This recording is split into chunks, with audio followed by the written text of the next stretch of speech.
Hello and welcome to Gamersledge.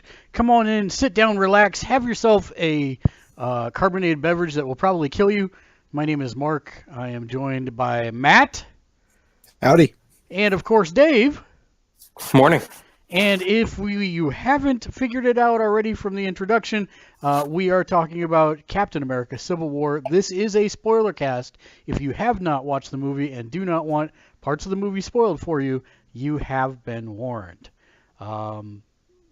So, I thought what we would basically do at this point is go around and let's start backwards.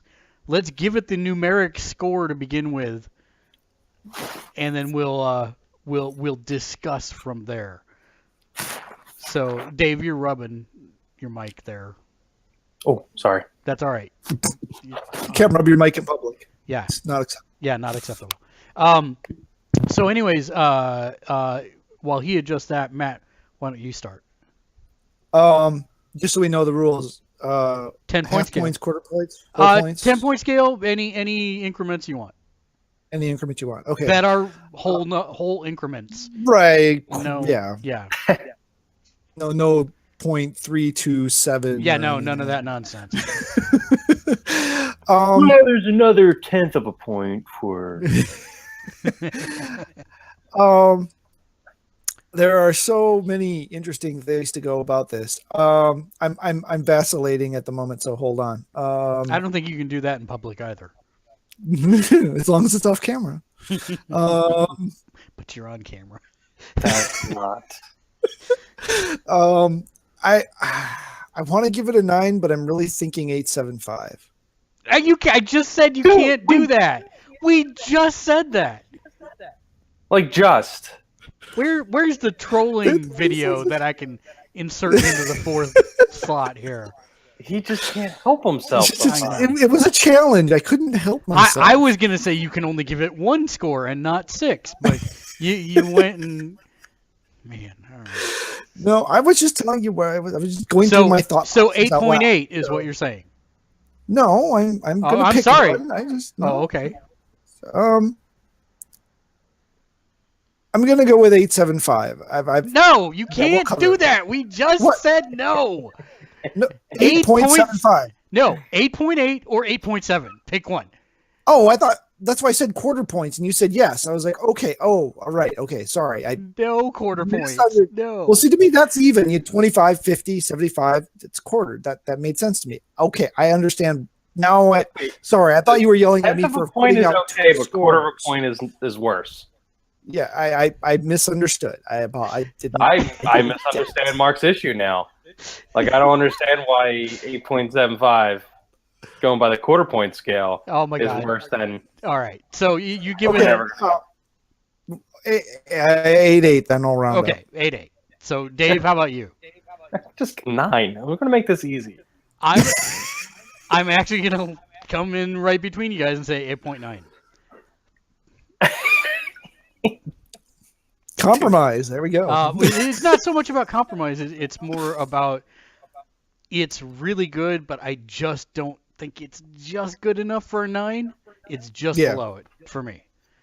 And so I don't want to go like scene by scene, but I do want to talk about what were your high points and your low points of the movie. We'll start there, and then we'll kind of evolve the discussion naturally as we go through those items. Dave, knock it out. Okay. High point, Paul Rudd. So I'm going to say a high point here, and Matt's going to say, who are you? High point, Spider-Man. I hate Spider-Man. I think he's one of the, I am flabbergasted at Marvel right now. I hate Iron Man. I've never really liked Captain America, and I hate Spider-Man. And I absolutely love the movie versions of them for some reason. Hate's a strong word. No, hate is not a strong word. I hate. I've hated everything they've done with Spider-Man since the 1960s, and I think part of the reason I really like this is because it's like a brand new continuity all over again. He is 16 years old, tops. He looks 14 in the friggin' movie. But he has a Bronx accent and actually sounds like Spider-Man should and says the things that Spider-Man should. It's amazing that there were 6 movies before this, and as soon as Marvel proper gets their hands on Spider-Man, they make a good Spider-Man. It's amazing. The previous versions all of a sudden look like crap. I mean, it was amazing. It went from like, yeah, okay, I liked the Tobey Maguire. I liked. There were some good things about the Andrew Garfield Spider-Man too. He made a pretty good Peter and stuff. And then all of a sudden, here's Tom Holland. Nope, everything before is crap. Everything literally is crap. And I'm actually surprised how much screen time he got, because I thought it was gonna be, a cameo kind of thing, but he was actually like, he got one of the major emotional beats of the movie, and he got some. Are we talking about Aunt May? Yeah, the whole scene. Because I got emotional there too. Well, I got emotional for a different reason, but that was weird for me. I admit also that was very weird. It was very weird for me. I just love how Stark called it out. Like the audience was thinking it, and way to go, Tony. I cannot see anyone ever playing Iron Man again. I don't know how they're going to do this. They're going to have to pay him any amount of money that he wants, because he's got to keep playing this character. There's no one else that can fill that character the way he does. They're going to have to wait a while, and it's going to have to be like after, like, when they reboot stuff later on again. Like once he's gone, once he's done, they need to just drop it for a while and then just revisit later, with some unknown, or whatever. But he's too good. Yeah. Like I remember years and years and years and years ago. Remember when like you know what they'll do? They'll introduce Kang and we'll have Iron Lad. Oh. I would rather see them actually tackle the Ultimates universe. That's the only way I can really see them rebooting everything. Yeah. And that way you can cast new actors and explain the multiverse at that point. They did it on Flash. They can do it here. Yeah. So. And see, I'm totally fine with them doing stuff like that, but it's just like you got to give it time in between, because otherwise it's just too soon. So while we're on the topic of Tony Stark momentarily, no Pepper Potts in this movie. Ooh, actually, it's a bit of a sore spot. Yeah. I am. It's interesting. They used it, I think, well in the movie to kind of build the foundation of Iron Man's already broken emotional mess that he is, that he hides so well.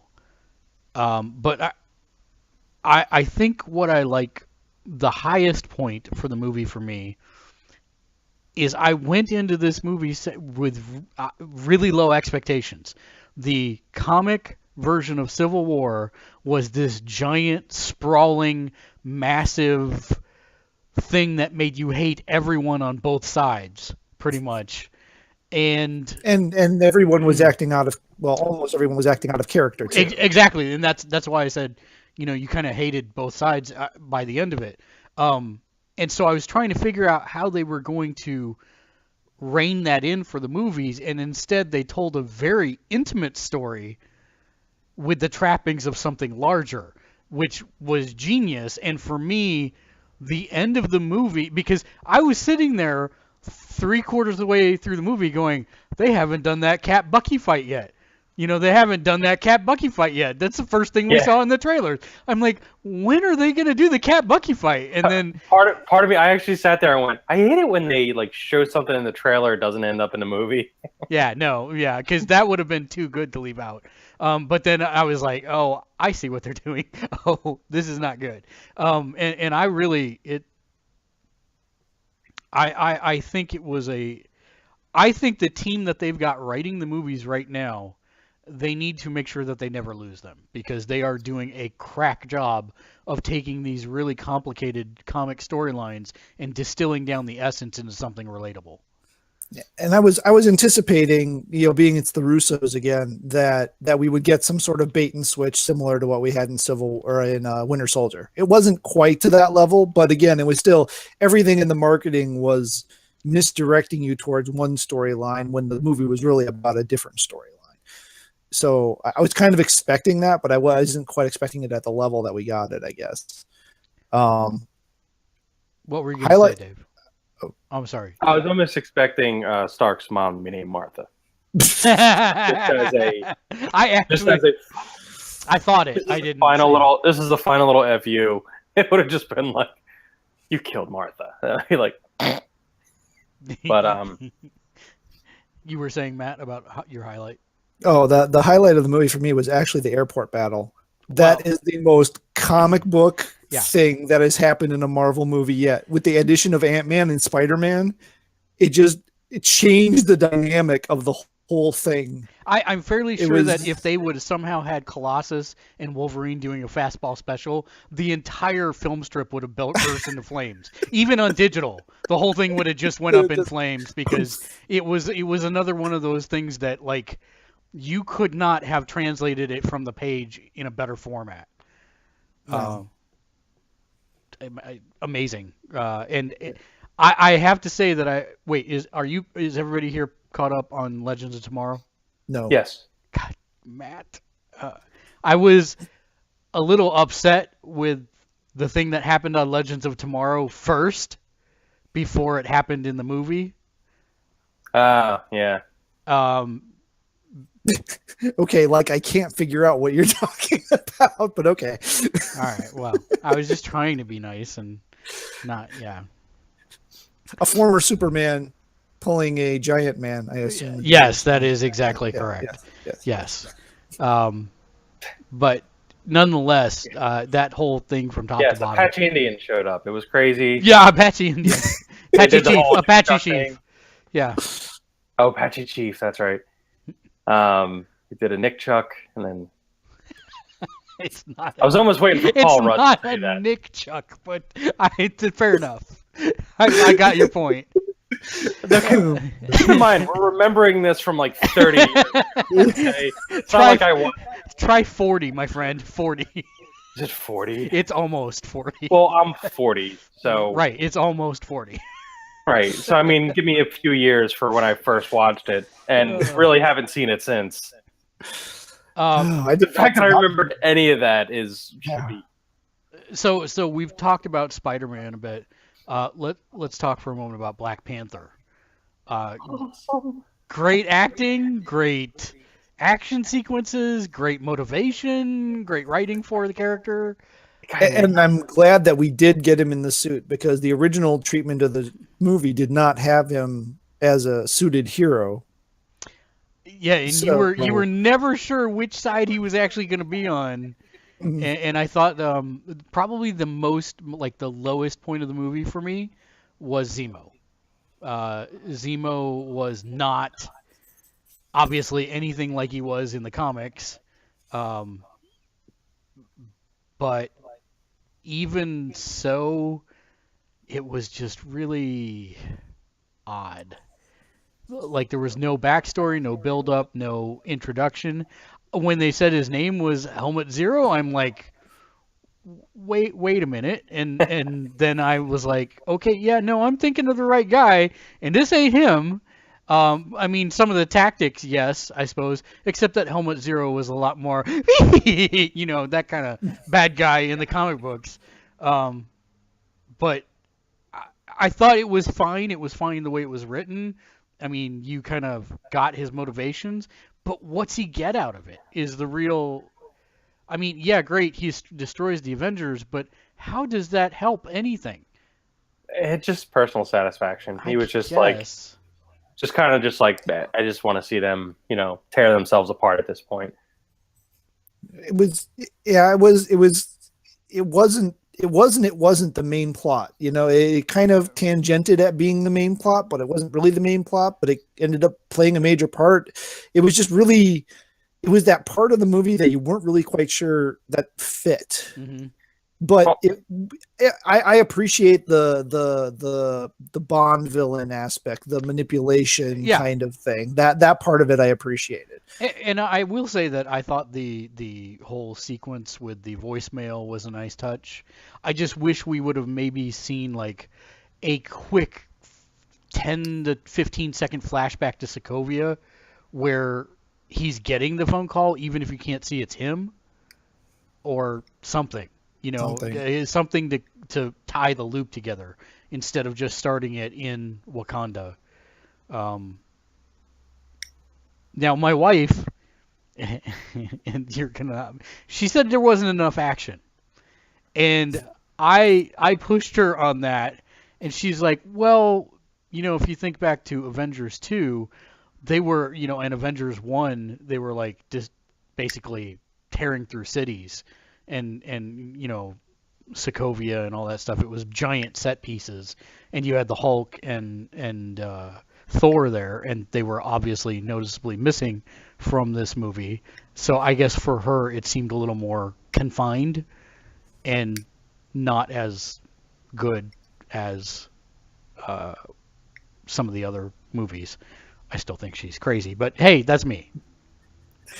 Well, I went back this week and watched The Winter Soldier again, as I kind of go back and see, and picked up on a couple of things that I had forgotten, and also just reaffirmed that it is slightly above, in my opinion, Civil War.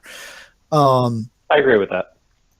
But the one thing I noticed, and one of the things that does make it better, is the beats do carry much more naturally bang, bang, bang, bang, bang in Winter Soldier. So the beats of the movie, you never really lull. And I was worried at the beginning of the movie. The beginning of the movie is fairly slow. Yeah. It didn't quite get into itself until 20 minutes in. Now, granted, it's a long movie. So, I mean, you got plenty of movie after that. But it did start out kind of slow, which did concern me in the initial parts, but it all came together and worked out.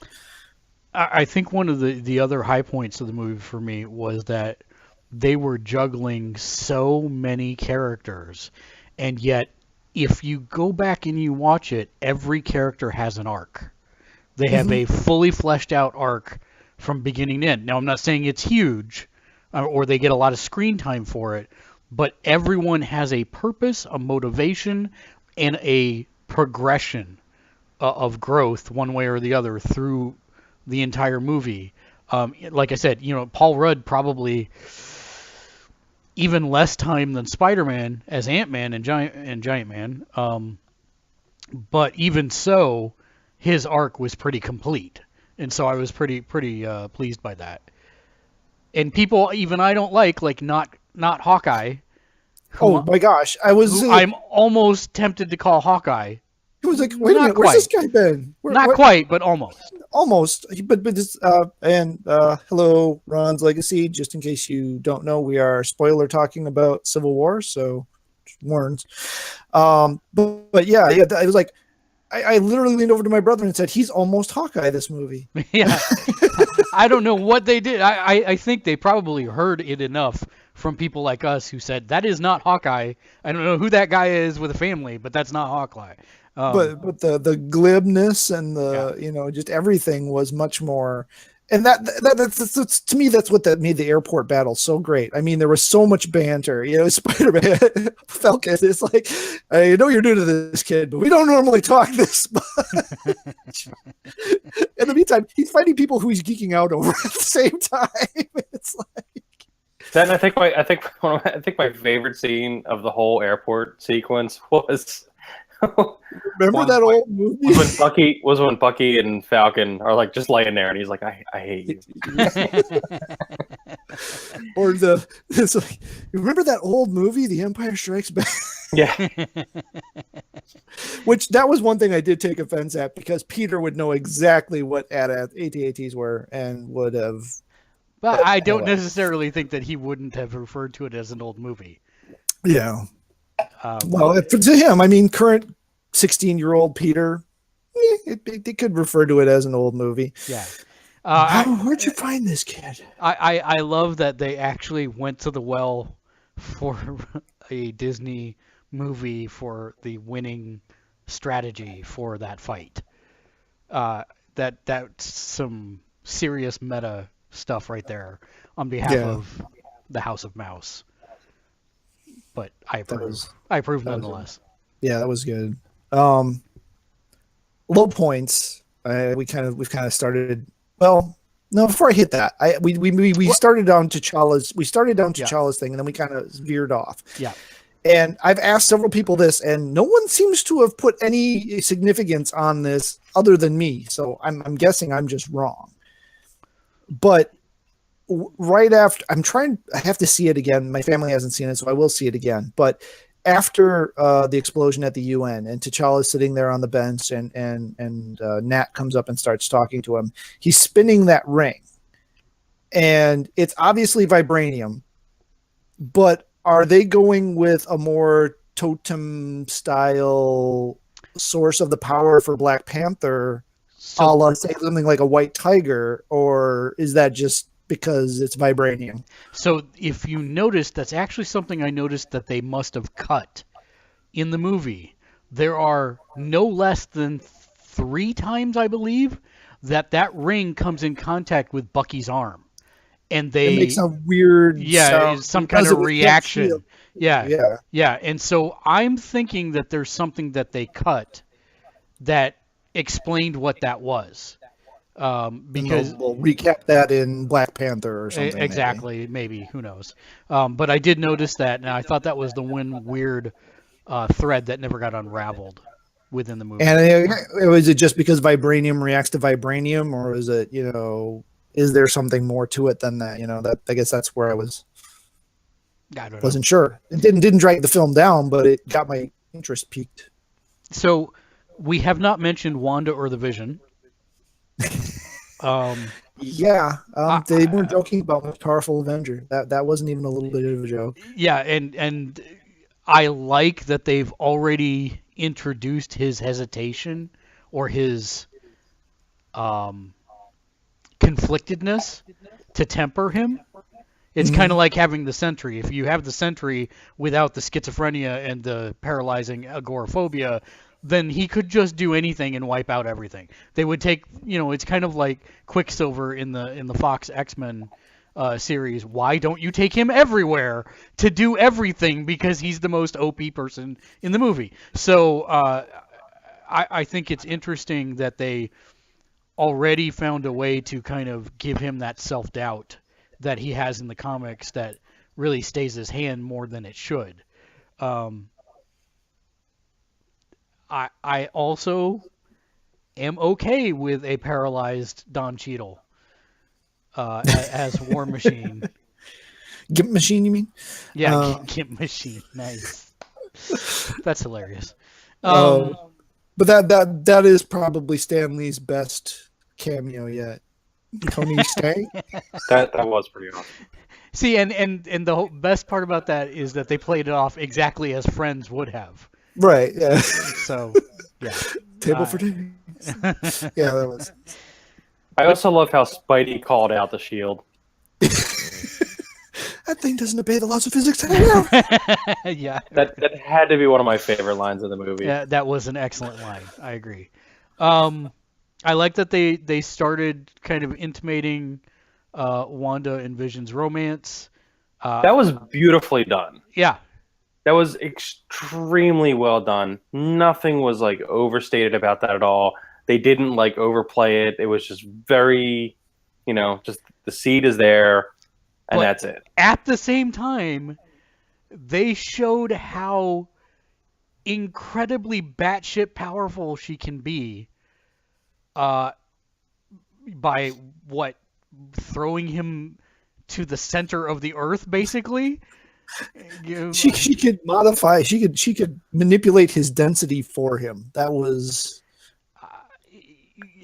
So I'm excited to see if they actually follow up with the comic stuff that I don't know how they can because they're missing a populace of people Yeah, to do that they that. can't have no more of. But I still am curious to see if they pulled the trigger on the other part of that story, which causes the things in House of M. Yeah. So we'll see. I think that'll be something interesting to watch. But no, there wasn't a single character. I have never really liked Black Widow that much, even from her introduction. She's okay. At least they gave her the stingers this time, and She had them in Avengers. yeah, but she didn't use them as much as she did in this one. No, yeah, she used it a lot more. And I think probably my biggest, the best compliment I can give is that by now I'm used to her kind of wishy-washy playing both sides of the fence attitude, so it didn't detract from the movie for me, but I don't think it really added anything. I mean, her character didn't seem to really add much because you knew she was going to help Cap. So, I don't know. Yeah, I don't know. I think she's still reeling from the whole Hydra reveal. I mean, because if you're watching Winter Soldier, and seeing how she was at the beginning of the movie versus how she's been post movie, I think she's still really impacted by the fact that she was in bed with Hydra and never knew it. I think that's really still kind of stuck with her. I don't know. I went back and watched Iron Man 2 a couple weeks back, and yeah, I remembered hating her in that movie, and I still did. But so they've done a lot with the character to improve it from what they did with the initial introduction. Yeah, once Whedon got a hold of it, of her script, in the original Avengers, like it redid the character and set it straight. Yeah, and I counter the argument I've seen a lot with the whole, them saying that they're interested in doing a Black Widow movie. I think the fact that they haven't done a lot with her leaves so much open for them to investigate where they could go with it, what they want to do with it. I mean, she disappears for how many months between Avengers and Winter Soldier, or Winter Soldier and Avengers 2, I mean. So, they could cover that time period. They could go back in time. They could do anything. The thing I think that I was surprised that they didn't cover in the movie at all was the fact that she leaked all the documents regarding to I don't know if it's Sokovia. They've never said exactly what she leaked, but she leaked it and then testified in front of Congress. And they did. That was at the end at the end of Winter Soldier. She leaked all the Hydra Shield files. Right, but then they mentioned that in the movie. They mention it, but they didn't actually say what the fallout was or anything of that sort. They just kind of glaze over it, and that's fine, I guess. But I would have thought that would be a better way to set up what the political landscape was today. But no, I mean, overall, I really like the movie. I'm trying to think if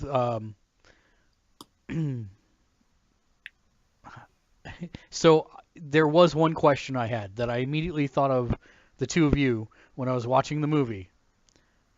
Red Wing, yay or nay? Oh, that was great. I enjoyed it. I thought it was a nice way to include the character, if you will, without having him talk to Birdman. I kind of missed the bird. I was like, oh. Yeah, I missed the bird, but I mean, it's easier to do with the drone. No, I get it, and then haha, it's Red Wing. But I was like, oh, okay. But I like the call out. He was just like, where he wanted people to talk to it or anything like that. That was pretty good. Like, I still don't like the Friday AI. No. Nah. Me executed much better in the comics. Much better in the comics. In fact, the whole time I was sitting there going, why can't they just get Paul Bettany to voice it, even if it's not? He could still be Jarvis. Well, technically you can't because Jarvis is no longer in existence except in Vision. But what I'm saying is, why can't he touch it and give him Jarvis back? You know what I'm saying? Yeah. It doesn't make sense.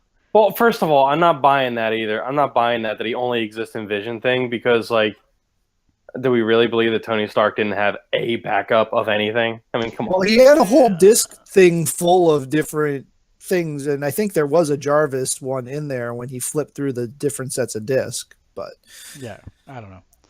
Really, that's the best one he had. It's what they've been using in the comics, so. I hope he's got a Pepper Potts backup in there. Aww. Just saying. Am I the only one who doesn't miss her? Like, that's... No, I thought... She's not a good person. Say what you will, but I think Pepper Potts is a intrinsic foil to Iron Man. They can recast her as somebody else. I'm fine with that. Wow, you just don't like No. She's not a Well, nice person. they could do what they've done in the comics, and since they've got the Spider-Man integration, well, no, she'd have to be a teenager. Never mind. So let's talk about the post reveal. He's playing with the damn wrist, and I'm like, please let it be schematics for the Iron Spider. No, it's the mother trucking friggin' Spidey signal. Seriously? What are we gonna have next? The Spider Dune buggy? No, thank you. I don't have a problem with the spider signal, but I think, okay, I'm interpreting a lot here, but this is because it's my character and whatever. It's his. You can. No one else can have mine. Mine. You can have him. He was fiddling around with the web shooter, right? And we know that the entire suit now is Stark tech, right? So in that respect, it was like the Iron Spider. The suit was given to him by Stark. That's what I'm saying. In that respect.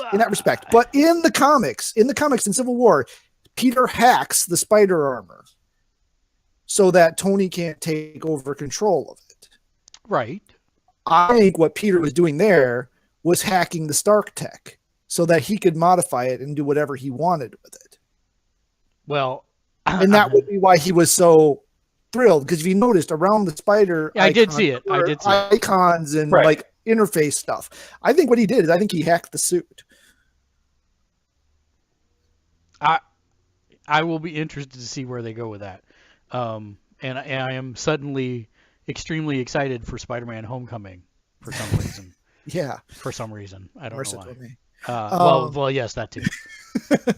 But I don't know. We didn't really hit down points, and did we, or I miss it? Or, no, we did not. Okay, this is bothering me, and this is one of the things. The two things that really hit the movie for me that dropped the grade down were the slow intro and the end battle. The end battle itself was fine.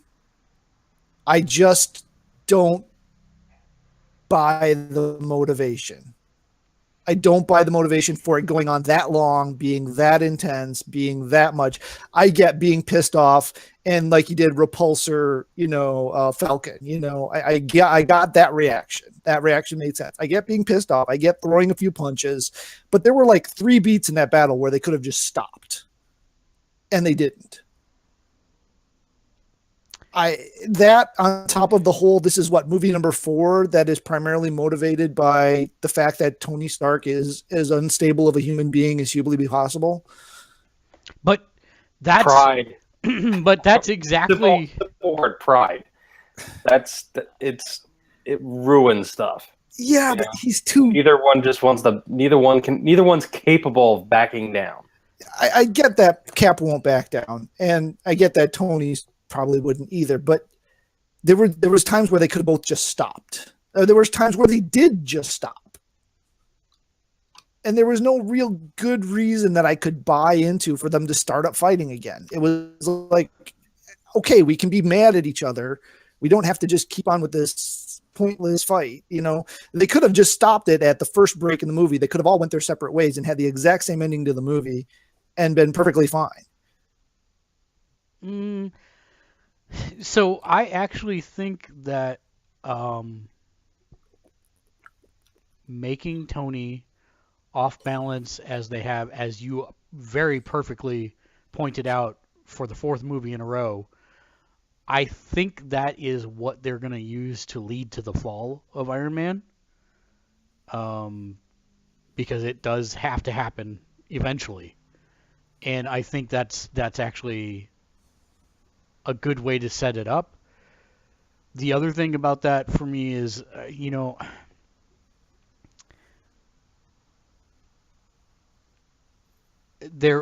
there is a bit of a difference between being angry and fighting someone and trying to kill them, which Tony definitely was trying to kill Bucky. Mm-hmm. And I don't know. I think my biggest problem with the entire thing, the entire premise of the movie, is kind of part of what you just said. And that is why, Cap had information and Tony would not listen. And that caused the entire schism in there. Rather than, I don't know. I'm with you, and I kind of see where they were going with it and why they did it that way.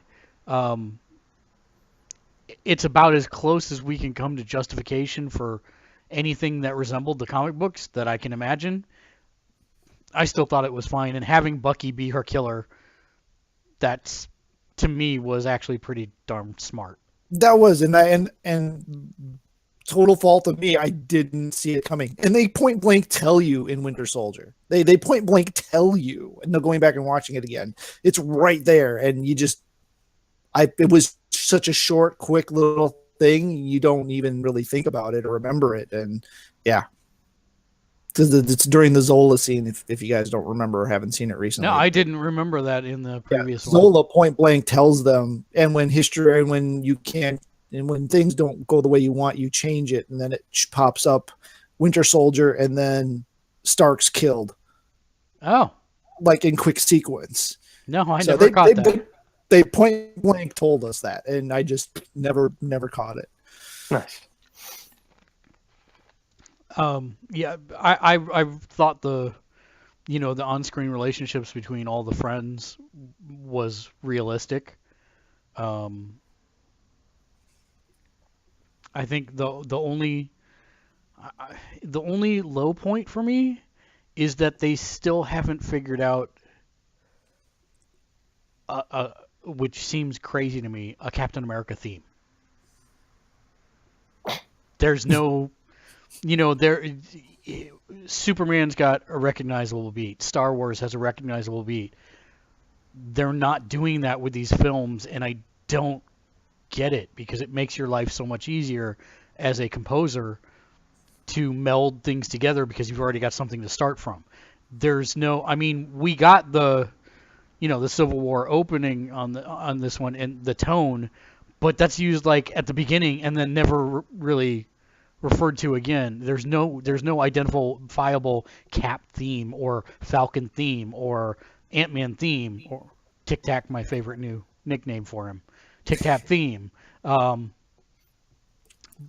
yeah, that's just it's not like a problem per se. It's just something I notice as I'm watching the films. Yeah, that there's definitely been a thread of elements of the Avengers theme throughout the movies, but it's just hints of it. It's like, oh yeah, hey, there's a beat from that, and it's gone. And I think that's probably also, I don't know if it's a low point or not, but this is the best Avengers movie that they've made. I don't know. I still like the original Avengers. I like the original Avengers too. That's probably a little bit better in terms of that. But my point is that, yeah, they managed to still keep it to be Cap's story, but they had so many people in it. It was an Avengers movie. It was an Avengers movie. And so I was a little, they've not yet actually given Cap his own solo movie. The first one was his origin story, but you had Bucky, you had all the supporting characters, and then there was never a time during the rest of that movie, once he became Captain America, that he was Captain America by himself.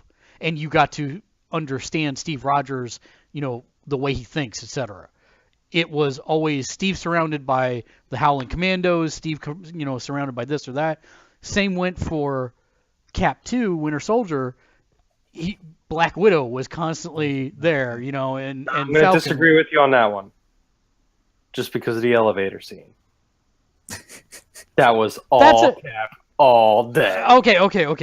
Well, cleared the deck But of that's the ship at the beginning by himself too. But I mean, that's fighting. That's not character growth. Or What are you talking about? That was some serious character growth in that one. It was something growth. yeah, it was something. Yeah. Because instead of just kicking everybody's ass, he was just like, "All right, anybody want to step out? All right." He played it cool. Classy. Yeah, he played it classy. So I have to wonder if they have just identified that is actually Cap's weakness. Is that by himself he is a vanilla, bland, white bread character who cannot stand on his own and has to have interesting supporting characters around him in order to tell a compelling film story. That's kind of my takeaway from it, is that this is their third opportunity to do this, and I'm Isn't not that sure. kind of true of any superhero? I mean, you always have to have somebody that they're playing off of. I mean, even Spider-Man, even if Spider-Man himself doesn't have a character, Peter has characters he's playing off of. So there's always but if you think back to the Amazing Spider-Man with Garfield, there is plenty of that film where he is figuring stuff out on his own. He is developing as a character on his own. He does interact with other people in the movie, but for the most part, it's kind of a solitary tale, except when he's with either Gwen or Green Goblin. But for the most part, it's him figuring out stuff, him dealing with stuff, and they didn't do that at all with Cap. So I mean, go watch Darkman. Just go watch Darkman if you want somebody to just run around by himself. I'm good, thanks. It's an old call out. No, it is a super old call out. Yeah. It ties into. Hold on. See, there's a little brilliance behind that because it ties into Spider-Man because Darkman was directed by Sam Raimi. There you go. See, what's sad is that we all. Here's a cookie. Yeah. What else do we have to talk about, if anything? Predictions? Okay. No, hold on a second. There's one thing. Oh, damn it! What was it? The first stinger. What was the first stinger? I don't even remember now. Bucky being refroze. Yeah. Oh, yeah, weird. That was a choice I did not see coming. I thought they were going to replace his arm and pat him on the butt and say, out you go. But instead they froze him, which technically means, and this is where it gets very interesting in my mind, Bucky is now chronologically older than Cap. Because Bucky will age slower than Captain America that will in normal time. So Bucky is going to be older than Captain America. But he was unfrozen several times during the time where Steve was frozen. You're right. You're right. But it was only for short stints. So I'm pretty sure the amount of time that I was surprised they could refreeze him because they specifically called out in Winter Soldier that they couldn't refreeze him because he'd been out for too long. Well, but that's the power of Wakanda. Yeah. But I was wondering where it looked like it looked like that lab from Age of Ultron where they were building the Ultron body. That's what the lab looked like initially. Where are they? It took me forever to figure it out. Well, I didn't figure it out till they told us. Well, the interesting thing for me is I actually saw it as the lab that they did the Illuminati stuff in before they shot Hulk into space. But I'm just saying, that's what it reminded me of. I remembered what I was going to talk about. They gave the speech to Peggy.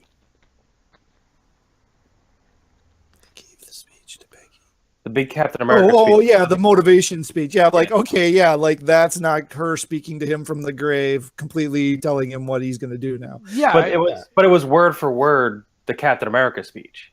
But what I don't understand is if they were going to do that, why didn't they have Haley Atwell on there, even in a voiceover role?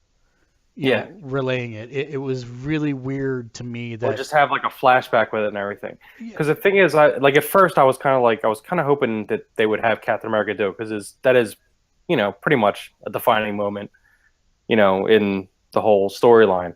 I liked that they had the speech in there, and I was actually okay that they gave it to Peggy because it kind of makes sense, especially like after the series and everything like that. Like she was a complete and utter badass. Like that is very much something she would say. So I was like totally fine with giving it to her. But I felt myself kind of wishing that they kind of just went as a flashback to like her Well, they wanted to build saying it. They wanted to build up to the Sharon thing, though. I mean, that's so it was Peggy's words coming out of Sharon's mouth, leading to Right. the kiss later. Yeah, but for me, they didn't have to kill her off. And so the thing that for me is like, oh, look, they're not renewing her show. That's what I got out of it. Is like they're not renewing Agent Carter. They set it up in Winter Soldier, though. Man, that was a heartbreak. That was a horrible scene. Yeah, that was got me when I watched it again. I'm like, oh man, that when she resets and don't be sad, Steve. She's got a hot niece. Exactly. I didn't realize that they hadn't figured it out. Yeah, no, I totally didn't realize that they hadn't figured it out before the funeral. It's like, oh, they didn't know. And so how creepy is that? I think that's the only thing. That whole setup for the Sharon romance was a little creepy to me. Yeah. We'll end up watching Winter Soldier again. When the first time we see her and Steve interacts with her, she says, she's on the phone and she says, okay, bye, I gotta go or whatever. And she says, my aunt, she can be a bit of a stickler or something like that, and you realize later she's talking about Peggy. Yeah, that's really, really weird. But yeah. All right.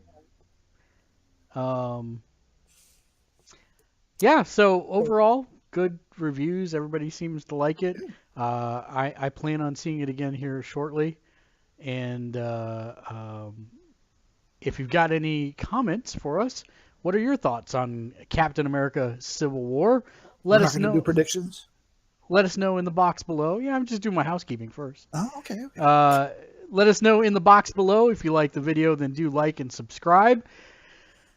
You can check us out at Gamersledge.com. At Gamersledge is our Twitter handle. Facebook.com/Gamersledge. And those are all the good ones that we need to do. So, with that being said, predictions. What predictions, Matt? Fill everybody in. Well, there's two choices that are made obvious for where what I'm going to refer to as the Secret Avengers could be hiding out. My preferred one is that they actually took and held the raft. And that they're going to operate out of the raft. The downside to that is everyone knows where they are. The upside to it, it's the raft. It seems like a strategically bad move, though, overall. Yeah. I don't know. Is it? It's under the water. You can't get to it. I don't necessarily know that that is a bad option.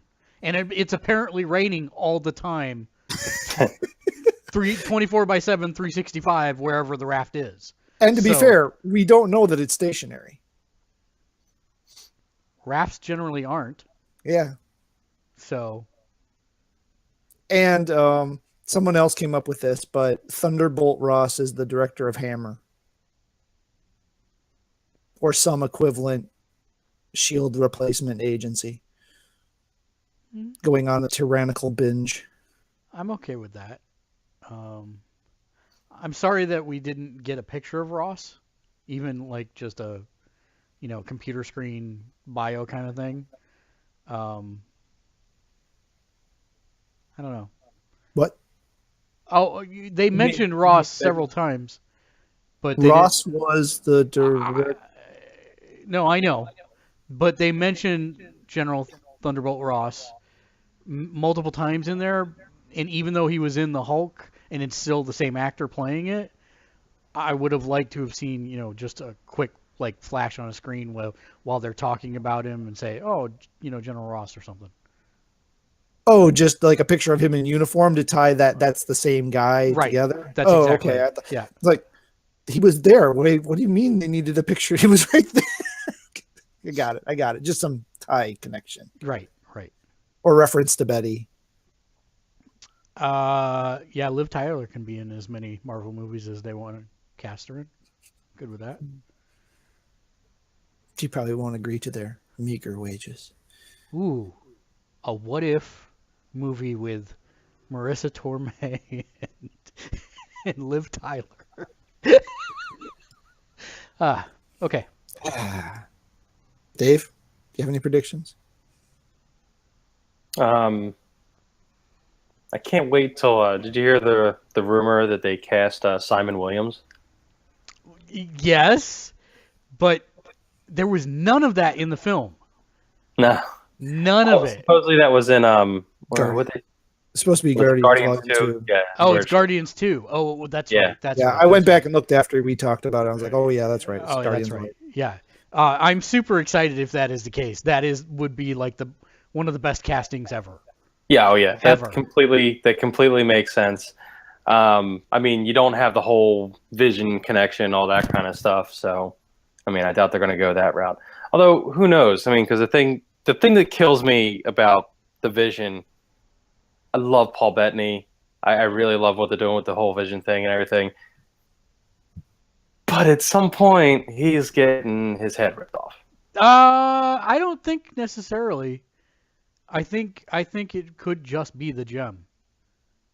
Yeah, but that's going to be problematic Kind for of us. alive. This is not going to end well for him. No, agreed. Agreed. And that upsets me. Well, they could still replace it with the Sunstone so that it's. I mean, that's what it's supposed to be in the comics, So True. they could, in theory, replace it with a different mystic gem. Well, that would have to be introduced in Doctor Strange then. Right. If they're going to do that, go down. Which I'm actually really excited for that movie. I know. I was really worried about Doctor Strange at first, and then I saw the trailer, and I'm like, man, they're going all out. They're going tripping balls with this one. Yeah, but why in the blue hell didn't they let him keep his damn British accent? It would have actually worked. I don't get that at all. I really fully expected like the Sherlock accent. Yeah. No, because that would have been the immediate association, and it would have broken. Been fine. It would have been fine. People would have loved it. Nah, I can't. I keep staring at him, going, "That's the wrong voice coming out of that talking head." Yeah. Well, I just love that he gets around his accent the same way that Hugh Laurie did in House. It's like, I'm going to just ravel and grasp now. Anybody watching? There's a show called The Night Manager. No, I know about it. I've not seen it yet. I'm like 2 episodes in. Not bad. I've heard it's really good. They ran out of book, but apparently they're gonna keep going somehow. Oh, that's funny. Yeah. That's the thing to do. Predictions. There was a press release that came out when they said that they were going to rename the Infinity Wars to something else. TBD. I am predicting right here and now that those 2 movies will be entitled Thanos Quest. Because something they said was that we want you to feel for Thanos as to why he's doing this. And unless they give him his own movie that, shows his encounter with the Guardian, with the, oh man, my brain just stopped working. The Gardener, who's the strong guy that, anyways. Guido strong guy? No, I love you, but no. Thanks. No, not that strong guy. Unless they show him collecting the other gems, I think that. I think I got it figured out. What they're going to do is basically a shot-for-shot superhero remake of 500 Days of Summer with Thanos and Death. Where's the kick Eject part? button. Yeah, What are you talking about? That's a brilliant idea. That is no. Bad box. No, very bad. I still am not sure how they're gonna. introduced the idea. They've already introduced the Celestials, but they most definitely have not introduced the idea of abstract contract. Actually, I guess the Collector was on there, but the Collector is an actual person. So I don't know how they're going to introduce the idea of physical manifestations of abstract construct. That's what Doctor Strange is for. That's the basis of that movie, is going to be setting all that up. If they do that,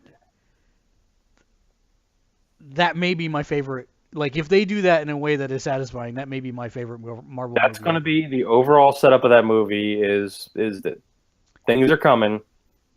Okay, He's going to get sucked into that world, and the end stinger, I'm calling it right now, is Adam Warlock contacting Strange. Yeah, I'm right there with you. Right there with you. But this is my other part of that.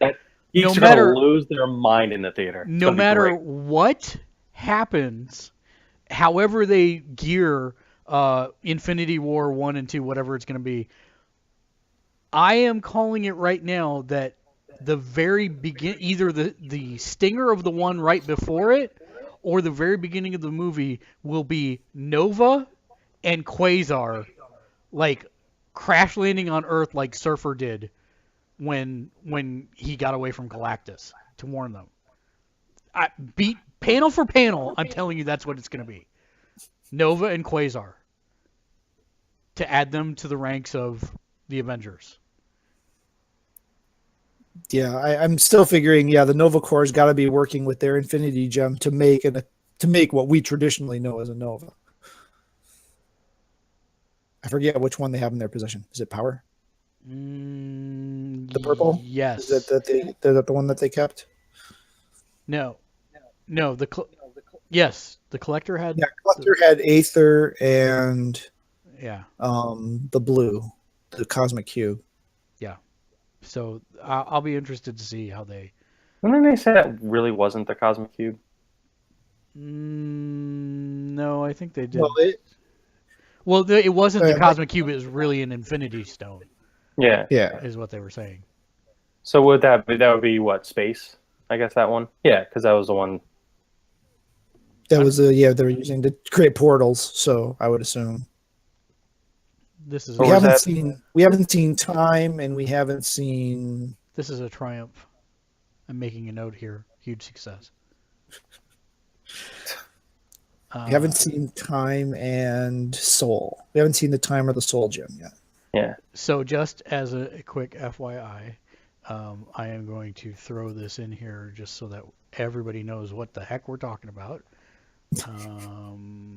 Drop it. Right. And the colors don't match up with the comic ones, so you can't They even use do the not. colors. Makes me very upset. They do not indeed. Oh, I guess that doesn't work. I thought I could throw any link in there, including a web page, and have it show up, but apparently not. Yeah, it's not seeming to be very happy with that. No, it's sure not. I'm trying. Let me try one more time. Paste, go. It says any link. Nope. Except that one. Nope. Not that link. No good. What?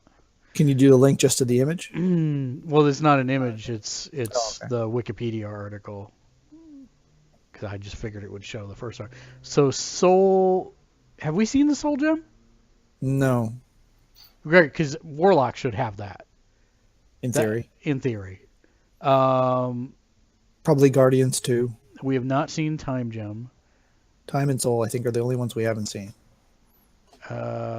We saw the Reality Gem? Yeah, that's Aether. Oh, okay. Yeah. Yep. Wait, when did Black Panther have the Space Gem? Black Panther apparently had the Space Gem at some point. I think it's when the Illuminati broke up all the gems, they each took one. Then why did Black Widow get one? That's a bad idea. She got the Time Gem? Well, that wasn't part of the Illuminati thing then. I don't know. No, Iron Man got that one. Yeah, you're right. They broke it up here. It looks like Doctor Strange got the Soul Gem. Yep. Iron Man got the Time Gem. Black Panther got the Space Gem. Professor X got the Mind Gem. Mr. Fantastic. Black Bolt got the reality gem, and then Mr. Fantastic got the power gem. Yeah. Which then they all brought That together. makes sense. Which, when are we going to see Black Bolt introduced? Seriously. Well, they canceled or Yeah. infinitely delayed the Inhumans movie, so no lockjaw for us. I can live without Lockjaw. Dude. Oh, come on, Lockjaw, man. No. Come on. In fact, the only Inhuman I have ever liked is Black Bolt. That's it. I could do without Cersei, Medusa, whatever their names are. I don't even remember. And Lockjaw's okay. I don't even remember. I'm just going to name everybody. If they don't have the humans and Agents of Shield can hold out, I hope they have the budget to incorporate it in some way, because Chloe Bennett with a teleporting dog.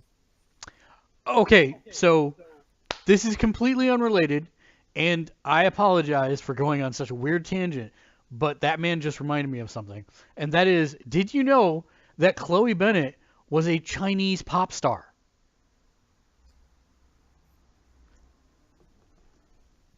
What? Look up on YouTube the song "Uh-Oh," and she was in her teenage years a Chinese pop star. She lived in America, but she was a huge pop star in China.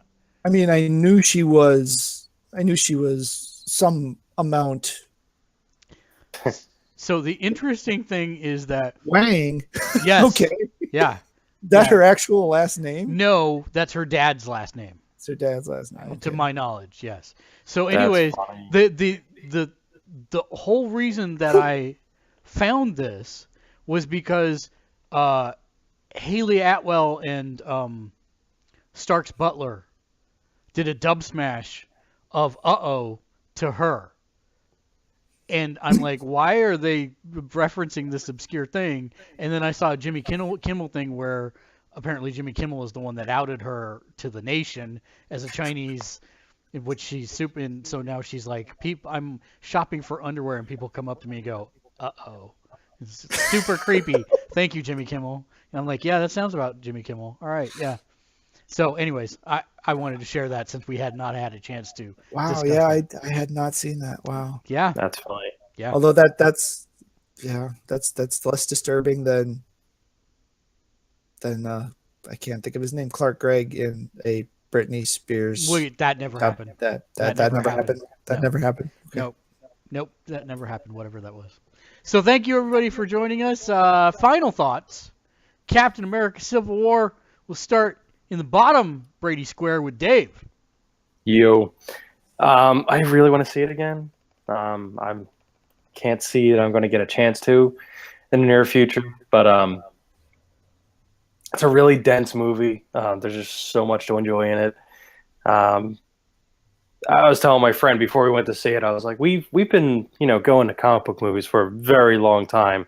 And Like I've known him since college, so like we've been comic book movie buddies since then. And like we sat through that awful Punisher movie with the guy with the guitar, and I remember like the theme, like we saw Daredevil and it was like, all right, there's the Flaming D's, and then we're sitting there in the Punisher, we're just like, oh, just please God, no, don't fire. There's the symbol. We're just like, when are superhero movies going to stop doing this? And I was just like, we've earned this. Like we've put in our dues. We've earned these movies. Find a way to make it cool. Yeah. But it'll be in like Doctor Strange somehow, and we're going to think it's like actually not lame. It's going to be awesome. Matt, final thoughts? Yeah, it's a very, very good entry. It's definitely one of the top tier movies, of which I think there are now 4, the way I rate them at least. For the Marvel movies, for superhero movies in general. I will be seeing it again because the rest of my family was not able to go. So we've got probably won't be till after school's out before, hopefully it's still in theaters. We'll be able to get everyone there. But it's definitely a good entry. It sets up things well. We don't really know for what, because, do we have 2 Avengers groups now? Well, what's going on? How's this going to work? We don't know. Somebody mentioned West Coast Avengers. That was me. That was That you. was me. I don't think that'll happen. I But hate you. Hey, if they do introduce Simon Williams, we're 90% of the way there. Oh, I really hate you. hey, How do you turn something so good into something so crappy? well, until they introduce Squirrel Girl and have Great Lakes Avengers, you know. You know what? You joke, but Deadpool 2, Sidekick of Squirrel Girl. they own the rights to her, I think. She's not a mutant, so. But she is in the X-Men family, not the Avengers family. Yeah. Well, she was the Avengers. She was Luke Cage and Jessica Jones' babysitter, though. What a small, crazy world. Well, Fox just needs to work. Well, Fox and Universal now just need to see how great the Spider-Man interaction can be if they actually partner with Marvel and get rid of all this BS and just get everybody in the pile. And the TV and the movie side need to kiss and make up and get that all together because they're both doing excellent things. And then the world will be perfect. My final thought is that I was actually disappointed there was no Samuel Jackson cameo. I thought we were going to get I was one. a little shocked about that. I thought we were going to get one, but nothing. Once I found out we were in Wakanda, I expected him to walk up, like just before it cut. I expected him to like walk up next to the two of them, and then it cut, and it didn't. Yeah, so I'm hoping that they use him then for the Infinity Wars, because the main Avengers movies are I'm almost positive I heard him say that he still has two movies left on his deal, so on his contract. So I'm guessing that's what they're saving him for, but we'll see. But let us know what your thoughts are in the comment section below. Until next time, movie on. Movie on. Hey, why not?